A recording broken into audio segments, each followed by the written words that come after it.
Hey guys, what is up? Today's video will show you how to add discounts on your Shopify store. Looking for a way to add discounts to your Shopify store? Stay tuned because this video is for you.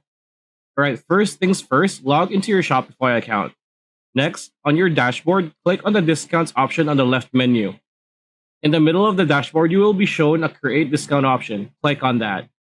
After doing this, you will be shown a range of options like amount of products, amount off orders, buy X, get Y, and so on.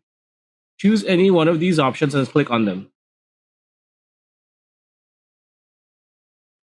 After doing so, you will be brought to the setup of the discount you chose. Things like generating discount codes and so on are here for you to edit. Other things you can do is to put specific terms like specific collections, minimum purchase options, and whatnot. After you're done, you can click on the Save Discount button on the lower right and you're set. Hope the video helped. Like, comment, share, subscribe, ring that bell icon, and we'll see you on the next video.